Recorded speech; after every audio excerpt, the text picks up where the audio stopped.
you do realize that your negativity and vitriol for things has made me beloved on this program. This has never happened before. You understand this? Yeah. Are you clear? Yeah. That people, they want to see me. Rap Life Review, let's get it on. I'm Ebro, that's Low, that's Nadeska. This week, we got ScHoolboy Q, we got Meek Mill, we got Dolla and Kanye West complaining about Apple Music. Thanks for the promo. Where you guys want to start? Low, you got anything? We want to start with welcoming you back to the show. We missed you. That right I was there. missed. Stop trying to speed through the intro, bro. Yeah, you went by pretty fast. Like, you got to ease into it, brother. It's been about, 2 or 3 weeks? He doesn't care that he Okay. hasn't seen us. That's what that means. he He's don't like, care. let's just keep Let's this get to the pushing. We work. got to Let's get get out to of the here. work. Yeah, let's get to work. Welcome back and congrats. Yeah, absolutely. Yeah, got a new baby, Congratulations. newborn at the crib. Selassie's chilling, sleeping, shitting, you know, baby stuff. Baby stuff. The audience missed you. Clear Did they? Yeah, They we say got that. some congratulations in here. Oh, nice. We got a couple. We need Ebro back ASAP. It's not the same without Ebro. Not I'm watching, sorry, I'm not not watching watching without without Ebro. Ebro. Nah, that's those are what I paid those people to Oh, say right. that, Okay. so that it gives a reason for Apple to keep me employed. That's not great because I was going to use Yeah, I that don't as think- I don't- ammunition that we should just be off when you're not here. Nah, All right, bro. cool. It was a try. It was a try. I wanted to start a new segment because coming in today, I was thinking that a lot of times we sit here and there's very little that Low cares about. Like, there's a lot that he doesn't care about, and he's vehemently doesn't care. And I don't need you to care. I just want to establish we don't need you to like things. We don't need you to care, but we just need to know what you do care about. Okay, so what light bulb hits your head and say, yeah, let's start the show off with this? Like, what made I was thinking about the team. I was thinking about you, Nadeska. Yeah. Nadeska's always very informed, always very prepared. I'm not. You're always very disgruntled, slightly prepared, and not really happy to be here. But that's just who you are. Like, I don't want you to be someone else. I don't want you to be somebody you're not. You're actually here for that purpose. You do realize, I'm gonna tell you something. I don't know if you know this. You do realize that your negativity and vitriol for things has made me beloved on this program. This has never happened before. You understand this? Yeah. Are you clear? Yeah. That people, they want to see me. I thought that was my fault. They just don't like when I host the episodes. They just want Nah. you here. You Oh. gotta know, bro. This guy right here is divisive, is I think the word. Divisive? Divisive? Yeah, because like, and I just think it's just who you are. Like, I think that's what keeps your teeth white. That's what keeps your blood pumping. I just don't give a fuck. You see what I'm saying? I don't know what y'all want me to do. No, that's what we or want. Get on the table and tap dance for Nope. certain shit. Nope. Or like, do you Nope, want me to we'll- smile? No. I just said this is what we want. So this was just a low appreciation segment you just exactly. did? It's my way of showing Oh, okay. appreciation That for was who the you are. worst way to show appreciation. But he loves And you're you very for- articulate. Well, no. So the reason I'm saying that is because the new segment is called What Low Doesn't Give a Fuck About. And it allows you to be like, nah, I don't give a fuck about that. That shit is trash. That sucks. Wouldn't that be fun? See, like, that's rude. That's But kinda that's who dope. you are. You could just, Have I ever said, well, yeah, I have. I have. Yeah. In a respectful way. No, you've been disrespectful before. Have I? Yeah, absolutely. I've been. all right, can we just For start? instance, like if I say Kanye West. Low-hanging fruit, I come said, on. yeah, like, Come don't, on. like, Yo, he's one of the greatest to ever do it. Yes, Stop. he is, yeah. Whether- You no matter stop. what we feel Stop. about him, but you Yeah. will You cut it definitely out. disrespect his whole album, not listen to it, fuck him, all of that. I did listen to it. I thought it was trash. You said my ears were trash, Yeah, they are. and I still don't give a fuck. You see? This is So good that's stuff. what I don't care about. So, what do you not care about this week? What about Dolla and Kanye West saying that Apple Music didn't have them featured, even though we Well, did, if and then their album got yanked down by the distributor, and then we did, Yeah. and then it got yanked down again, and then it's still featured on playlists, and it's not a new project, so why would it be listed in places where new music is listed? You're speaking with logic right now. Yeah, but that's not how. But it was great promo. I liked how they used us to, Yeah. you know, because look, when you when you have a corporation like the one we work for that seemingly is not supporting you, what a better villain, right? Than to be like, oh, they trying to hold us down. Oh, they trying to, you know, all of that. So it's great like, promo. didn't that album go 2 weeks #1? Yes. So what the fuck are they complaining about? To get more promo this week.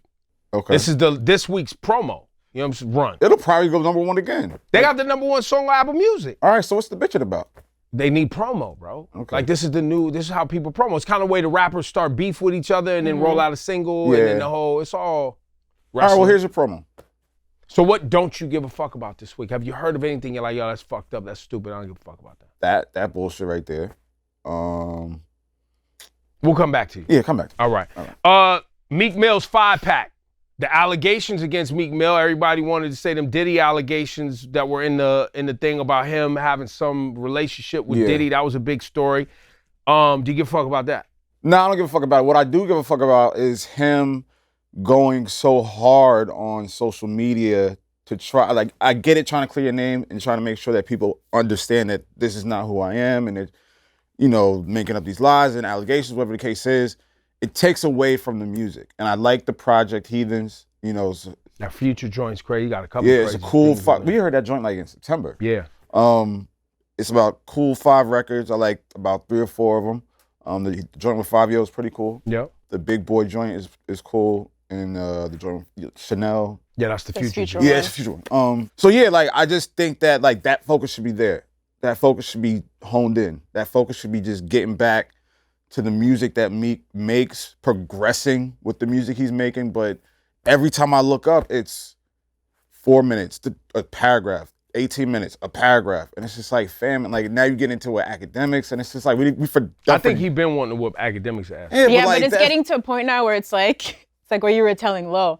Like, he just won't stop. He's going to make academics the most loved man on the internet. Oh, right. That's what it's starting to feel like. It's a lot like, holy Twitter fingers, Meek. Like, just take a break. I don't get it. Like, just put the phone down and get back in the studio and keep creating, bro. Like, we want to see you get back to that point of, you know, just being dominant. And the only thing you're being dominant is on Twitter. And the music is good, but we can't focus on that because every time we look up, it's you poking at academics or, you know, trying to deny these allegations, which we probably know aren't true. Well, and also for the audience, if you're not following, there's a suit against Diddy from a producer named Rodney Jones. Yeah, Lil Rod, I think. Yeah, that's what they're calling. And in that lawsuit, Rodney claims Diddy told him that there was something between Diddy and Meek Mill, which is the most hearsay. Like, why would that even be in a lawsuit? That's what I want to know. Like, why did you have to put that in? It does nothing to back up all the things you're talking about, because even if it is true, it has nothing to do with your nothing situation. to do with it. It's not a crime. He didn't do anything wrong. Right. People are just going to be judgmental. So I don't know why he felt like he even needed to put that in the lawsuit. Yeah, that was fucked up.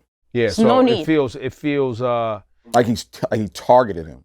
Yeah, well, yeah, and it just I don't know. It just feels that portion of it feels just super loose, and like you're saying, Nadeska discredits the other allegations because it's like, why are you putting all this other shit in there? Yeah. But you know, he does have a 5-pack Heathenism available. Cardi B put out the Freestyle over the Missy Elliott Queen Bitch. Do we like hearing Cardi B back outside, Nadeska? I mean, it's cool, but I think what we really want is a Cardi album. Okay. You know, the Freestyle was cool, liked it. Not incredible. I mean, it's good. I liked it. I enjoyed it, but like I think it was tough. You know, I think it was, you know, sample was pretty cool. I was feeling for people with Coach bags. I mean, she did Coach bags dirty in there, bro. Yeah, I don't like, I don't give a fuck about that. No, I'm just saying because there's people, you know, women who can't afford the high-end bags. Yeah. Super high, and Coach is not cheap. No, it's not. But I think the line was something like, it's not what you want. Yeah. So it's kind of like if you see someone with a Coach bag, is that really what they wanted, or is that what they had to settle and get? I mean, it's not what you want. It's cool, man. That's I had Coach up. bags when I was young. You see what I'm saying? One of them even got stolen, so I guess it had a moment. Somebody wanted that shit. It's cool. Man, buy what you can afford. Like, Cardi has a lot of money. She can cop some Birkins. Don't waste your money on bags. Let me ask you this. The title of the track is called Like What? Yes. Ice Spice, obviously, is close with Nicki Minaj. Ice Spice is from the Bronx. Is this a shot? Because Ice Spice's album was called Like, and Cardi's Like What? No, don't do it. Don't do it. This is what I'm reading on the internet. I just don't do it. These are your people. You tell us. I have no idea. I just read this on the internet, so I'm asking y'all. Who'd you read it from? Just some random egg person with a bunch of numbers after their name. I don't like when you're being the most beloved person. I don't even know. I don't like it. I don't like it because then he tries to ask like fake innocent questions and then tries to set us up to look stupid. And then he's gonna sit down and do the interview with them. He's like, these people on the left side of the couch are fucking bunch of fucking haters. They're trying to start drama. Listen, I'm in my soft guy era. You know what I'm saying? Oh, that baby got you. Man, you softened up. You know what I'm saying? Soft life doesn't look good on you. We don't like it. You don't like it. Keep that shit. Keep it. Keep it. Damn it. ScHoolboy Q, 5 years, new album. I'm into the album. Shout to Q wherever you are. I love that you don't like nobody. I love that you don't really want to talk to nobody. And I love the project, man. And I hope I know you sitting on a lot more on the hard drive. I hope this is the first of many on the way. Low, any feelings? I have so much to say about this rollout, just the rollout itself, just how interactive he has been with the fans, like giving the details about the project, you know, keeping us in tune. Like he said, every Tuesday and Thursday he would drop music. Like this was last month, and then we get the album, and he's still active. You know, ranking his own albums. You know, the importance of these albums to him.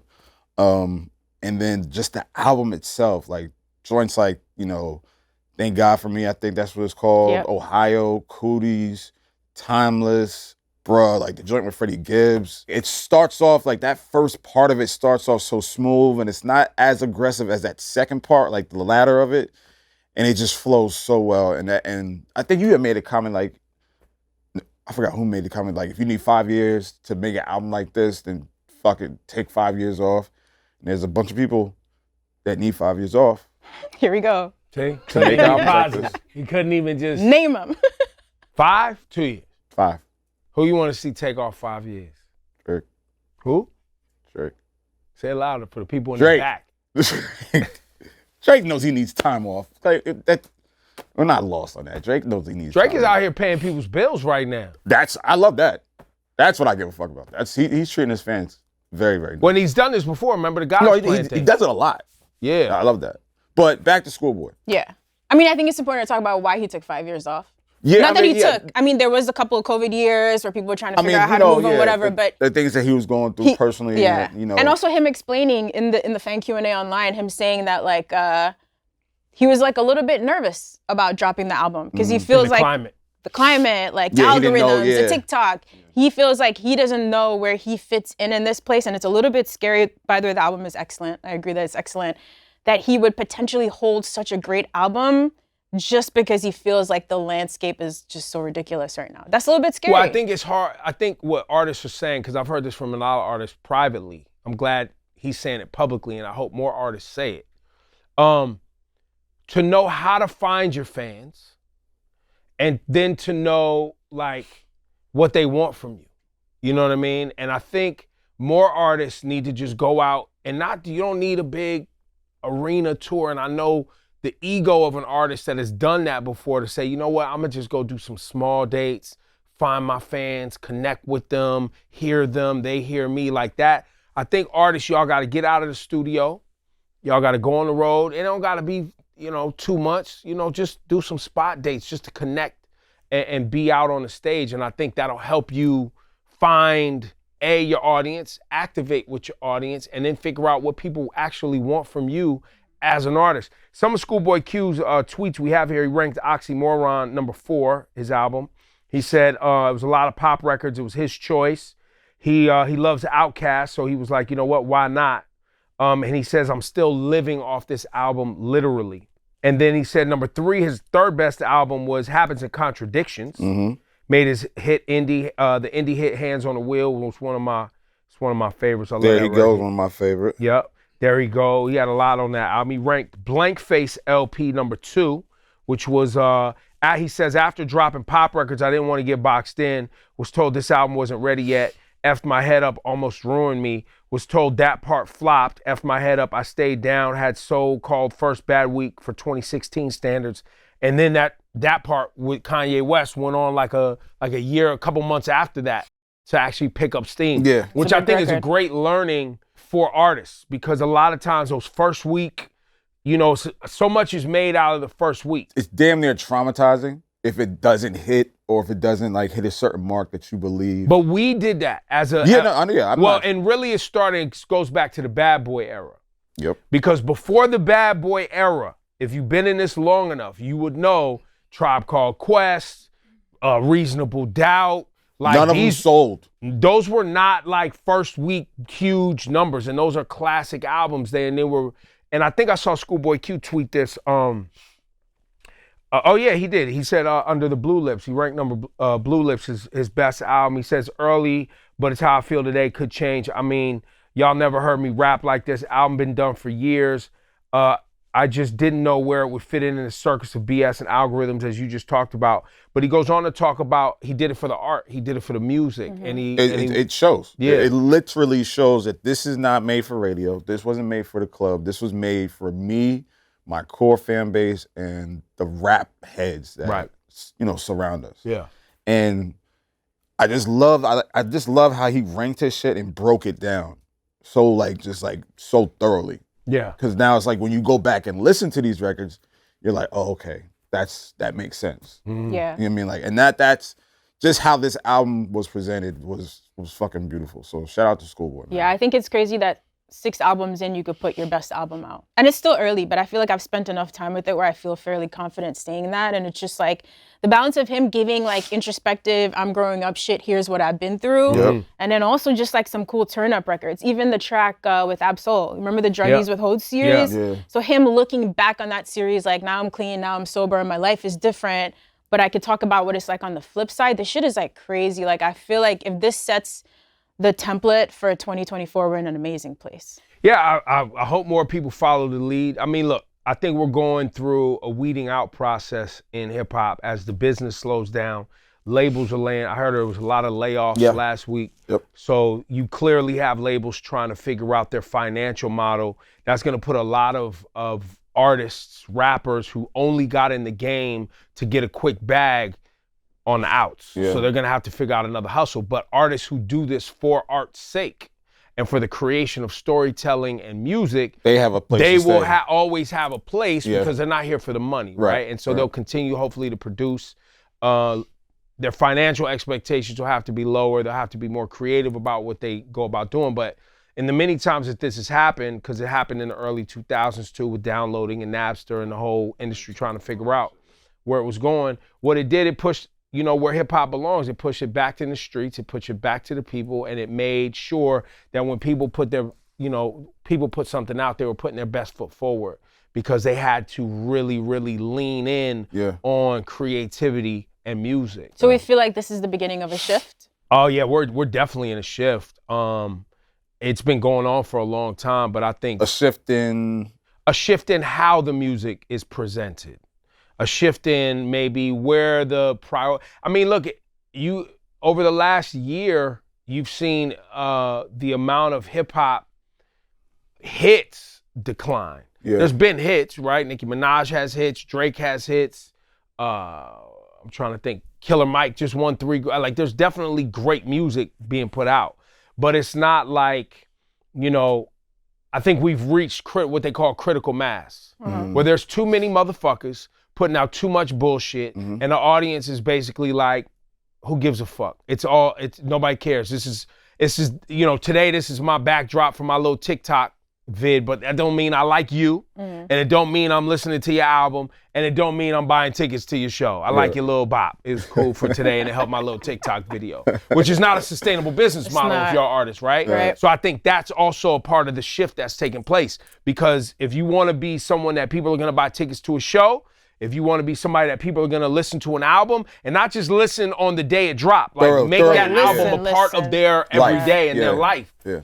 You have to put work and time in on creating that community and serving that community, and that takes time. You ain't doing that on one single. You're right. There's so few albums to live with. Right. This one, it feels like, oh my God, like songs like Thank God for Me and all that. Oh, I love Thank God for Me. It feels like when the microdose hit, if you know, you know. Like, just, these are songs I can listen to every day, and like I feel something, and the beats are amazing, Oh Lowe's my like, God. nah, I don't know. Can you say that in hookah terms? Can you say that in the hookah bar terms?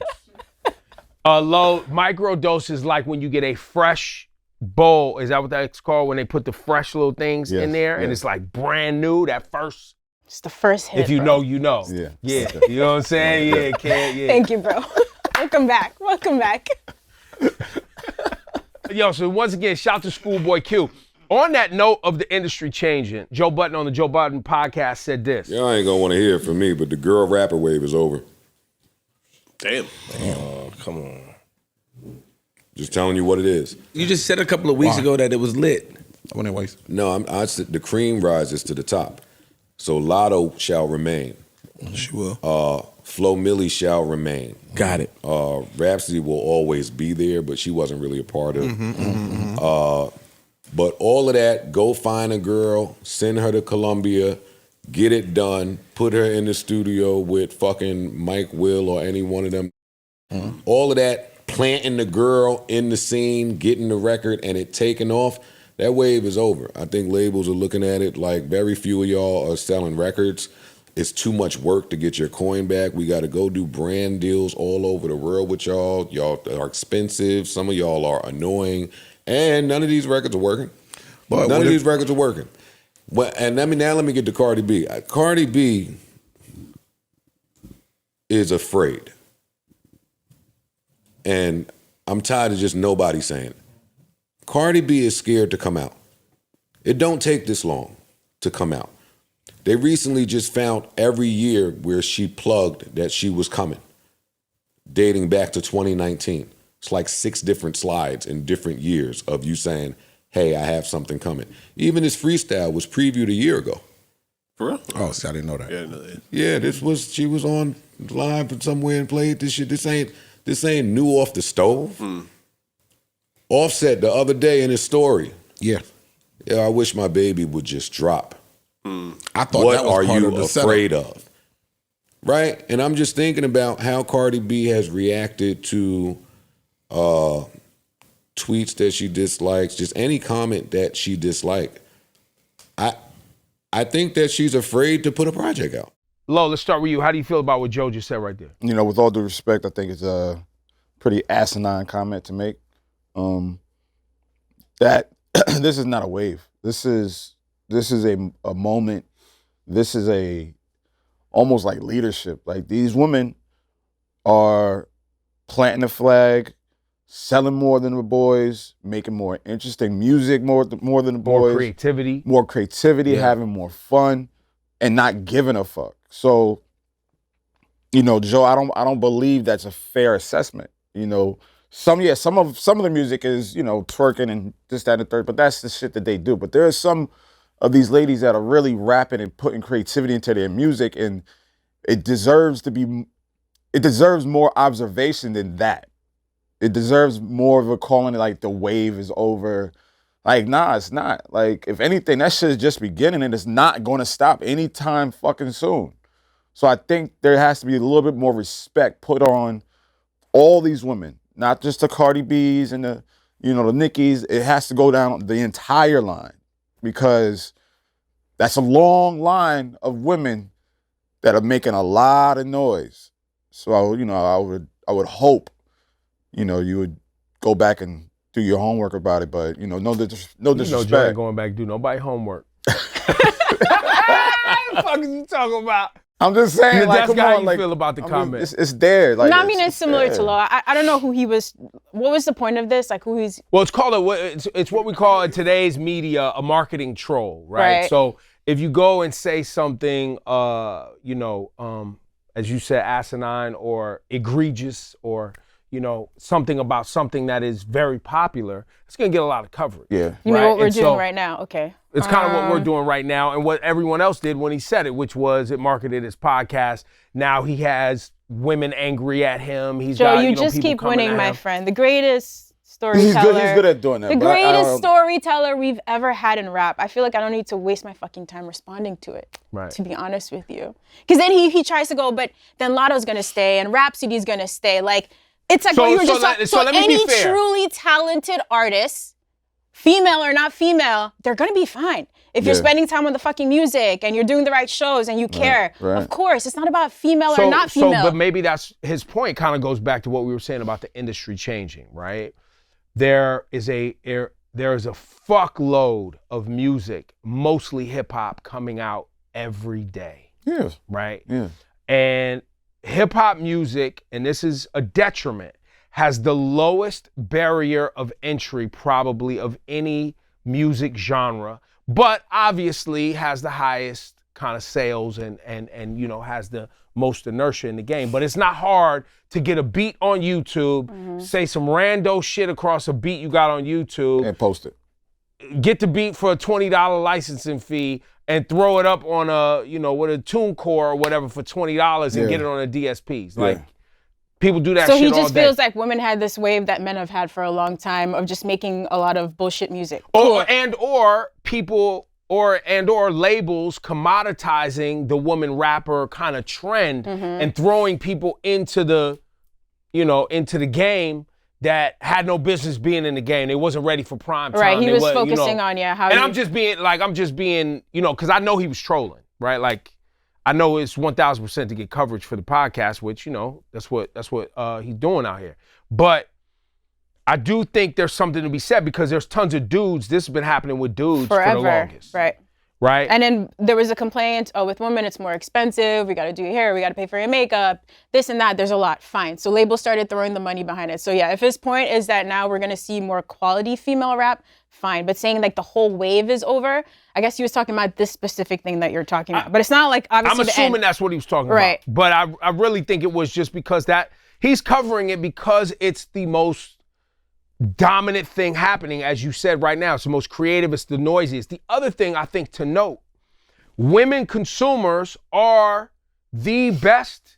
A&Rs. Well, no, I wasn't even gonna say that. They're the best consumer. Well, women make plans, women have jobs, women buy concert tickets, and women support shit they love.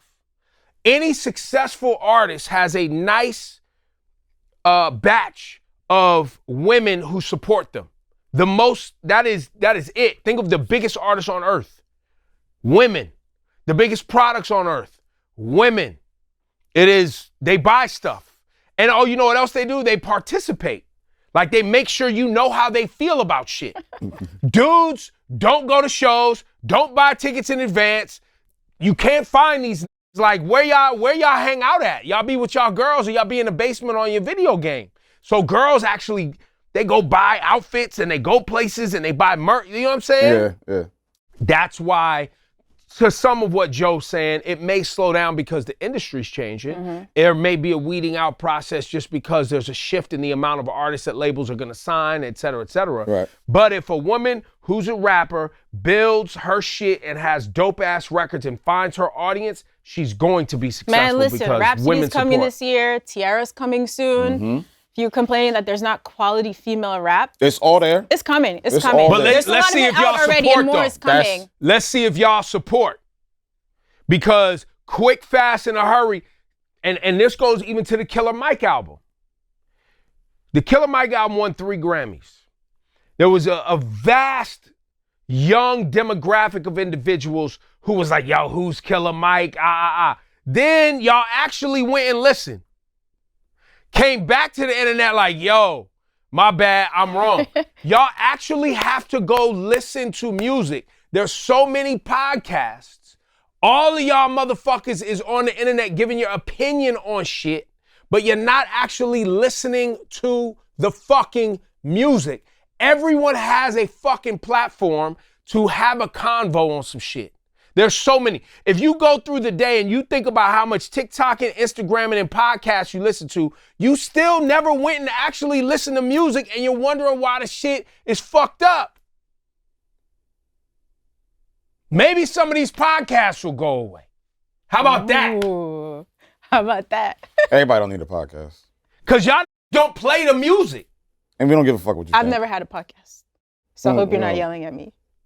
No, I don't mind podcasts. I don't have one. I just I'm think just kidding. To the point, if we're talking about women in rap and we're talking about the game weeding out, let's hope some of these podcasts get weeded out that don't really have followings, that haven't really served a purpose other than to try to get in on the money potentially to be made in podcasting. Which is slowing down, but for some people, but that's another conversation. And that's the Rap Life Review. Anything else y'all want to cover today? Nope. Yikes. We're good? Welcome back. Yep. Thanks for subscribing. Thanks for checking us out. It's Rap Life Review. For Low and Nadeska, I'm Ebro. See y'all next time. What's good? Nadeska here. If you made it through that entire episode of the Rap Life Review, that means you're really a fan. Hit that like button so we know it's real. Subscribe if you never want to miss an episode. And of course, if you really have something to say, drop a comment and we'll hit you back on next week's episode.